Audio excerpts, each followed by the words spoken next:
Hey, welcome back to Zombie Tactics with another installment in the GunFu series. The GunFu series is all about firearms manipulation, handling, training, techniques, all that kind of stuff for those of you who are new to the channel. I didn't want to get too much further into this series without talking a little bit about my philosophy about training and learning and practice and preparation with firearms. And I found what I think is a good context to talk about that philosophy or those zombie tactics regarding this topic.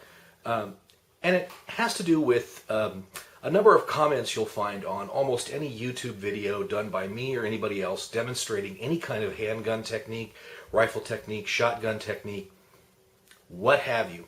Whether it's advanced, simple, somewhere in between, or somebody talking about a training school that they've been to, any of those things. And the comments will go something like this. You can demonstrate a very simple weapons manipulation technique in a video, and people will leave a comment to the effect of, well, you didn't do a chamber check in that video, so you're being unsafe, without thinking about whether, well, maybe you did one before you started the video or not. People have even gone so far as to suggest that you ought to do a chamber check every single time you have an edit in the video. So every time there's a cut in the video, you ought to do a chamber check again to demonstrate that, yes, the bullet has not magically jumped into the gun in the intervening 30 seconds when you hit the camera or something like that. I've had in my own videos people even comment that I didn't do a chamber check in videos where I said plainly, this gun was checked 3 times before I did this video. It's just they're not paying attention, and it's this kind of overemphasis on a kind of mechanical approach to safety that I find interesting. Now you turn right around, and on the opposite end of the spectrum, people will be doing videos about things like, well, more advanced techniques, or say they're showing team tactics, or they're showing some kind of shooting and moving, running and gunning, that kind of thing. And people will complain, well, those aren't safe either.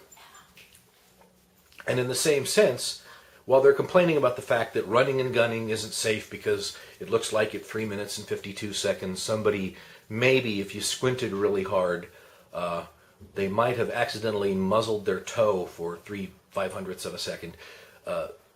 They will complain also about videos that are doing run and guns or things like that, well, that's not realistic training. That's not real training, because whenever you're in actual gunfight with someone, or any kind of a military situation, or law enforcement, or even self-defense, you wouldn't be running 20 feet, stopping, and then carefully taking aim at a paper target 7 yards away that's not shooting back at you and isn't moving. And while they're making that comment about how that's not realistic, about something that's going that far, getting up some stress and some heart rate and all that kind of thing, they're also going to make that comment about, well, when you're at a range shooting at a static target. Well, that's not realistic either. So you have this range of comments that's always between, well, you're not being safe and you're not being realistic. And what I find interesting is sometimes it's actually the same people, the same screen names, making those same comments. It's like you can't be safe or realistic enough for them to make them happy. And I find this a little odd. It also has to do with how people view training and practice and preparation in general when it comes to handguns or rifles or shotguns, firearms. And it's as though they've got some idealized version of what learning to operate a weapon is like in their mind, and it's completely different than learning to do anything else in all of the grand scope of human endeavors.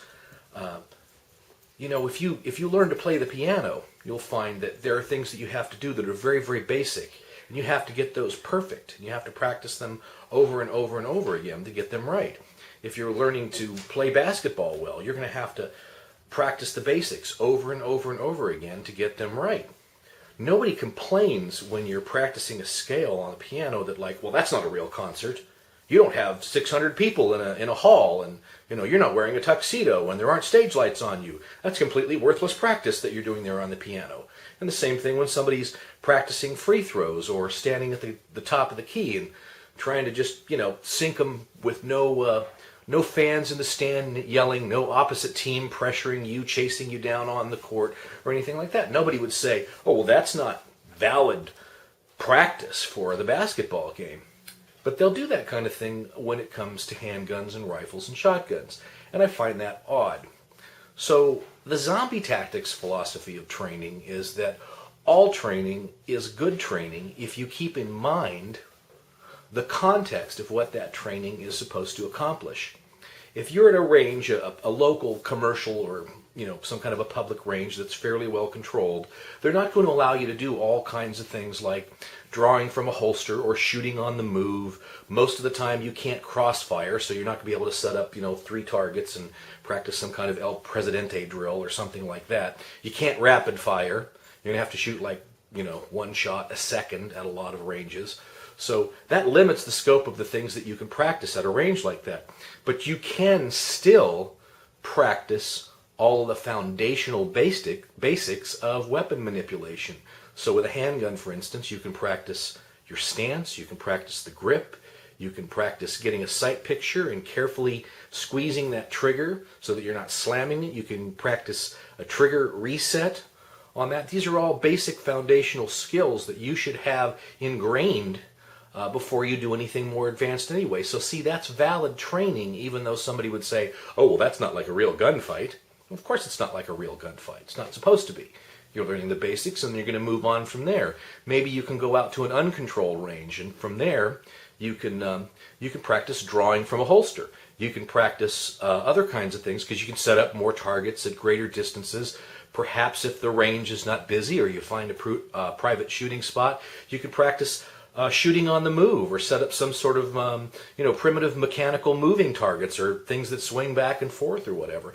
That's not a real gunfight, but again, it's working on the basics of weapon manipulation and ramping it up one more step to introduce something more realistic into it. Now you're shooting targets that are moving. Now you're moving. Maybe you can practice things like setting up magazines that have dummy rounds in them so that you have to practice a very speedy or efficient manipulation of the weapon to clear a malfunction. These are all things that you can do. Is that a real gunfight or a real, pitched battle in the heat of war? No, of course not, but it's valid practice if you keep in mind what you're doing. You ramp it up from there. Maybe you go to a class at a school like Front Sight, or take a course from Tactical Response or Magpul or one of any number of good schools. And certainly what you do there for the most part is not realistic. Nobody's shooting back at you. The targets are standing there, but they're going to put you through various exercises that are designed to sort of get you a little bit of stress inoculation, meaning they're giving you a little bit of stress so that if you do happen to come into a circumstance where unfortunately you're under a lot of stress, at least you've got some familiarity with the idea of being able to manipulate your weapon while you're under stress, while the heart's pumping and you're breathing hard and you're moving and things aren't going the way you want them to go. You can take it from there and get into shooting competitions, and shooting competitions, even though you're running through doors and things like that, that's not realistic either.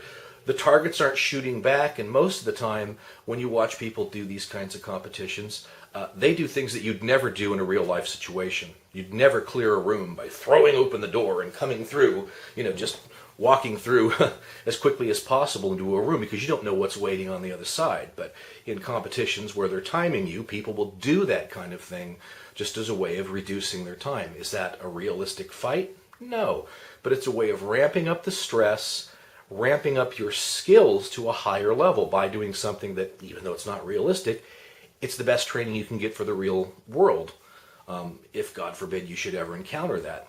The closest thing to real world training is probably like a force-on-force exercise with what are called simunition guns. They shoot these little chalk marker rounds that they're modified 9mm handguns, and they shoot only these chalk markers. You can't put anything else in them. It won't work because they're chambered in a very special way.